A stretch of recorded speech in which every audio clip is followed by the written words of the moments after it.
శ్రీను శ్రీను గారు మేమైతే పెళ్లి చేసుకోలేదు. ఎందుకంటే ఇల్లీగల్ గా పెళ్లి చేసుకోవడం అనేది చాలా తప్పు. ఎందుకంటే నాకు డైవర్స్ అవ్వలేదు, అతనికి కూడా డైవర్స్ అవ్వలేదు. సో మేము ఎక్కడ కూడా మ్యారేజ్ చేసుకోలేదు. నేను అతనితో ఉంటున్నాను. అతను నాకు ఒక ఫ్రెండ్. మీడియాలో ఫొటోస్ పెట్టారు కదా మీనాక్షి అమ్మవారి దగ్గర టెంపుల్. అవును, టెంపుల్స్ కి వెళ్ళాం.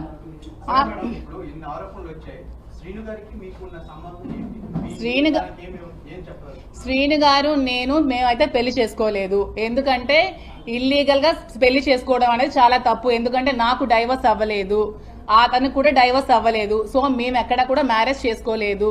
నేను అతనితో ఉంటున్నాను. అతను నాకు ఒక ఫ్రెండ్, ఒక ఫిలాసఫర్, ఒక గైడ్, అన్ని అతనే నాకు. ఎందుకంటే నేను సూసైడ్ చేసుకోవాల్సిన సిచ్యువేషన్ వచ్చినప్పుడు నువ్వు అలా ఏం చేసుకోవద్దు, నీకు నేను ఉన్నాను, నీకు ధైర్యంగా ఉంటాను, నువ్వు అధైర్య పడుకో, నాకు ధైర్యాన్ని ఇచ్చి నన్ను అతను ఒక సెక్యూర్డ్ గా ఉంచుతున్నారు. దాంట్లో తప్పేమీ లేదు కదా. నేను వాళ్ళ ఫ్యామిలీలో సహజీవనం ఎలా అవుతుందండి? అడల్టరీ అనుకోవచ్చు కదా. సహజీవనం అనేది పెళ్లి కాని వాళ్ళు చేసేది సహజీవనం అంటారు. పెళ్లి అయిన ఇద్దరు అమ్మాయి అబ్బాయి చేసేది అడల్టరీ అంటారు. అడల్టరీకి ఎక్కడ సుప్రీంకోర్టులో కూడా ఇది ఏం లేదు. దాన్ని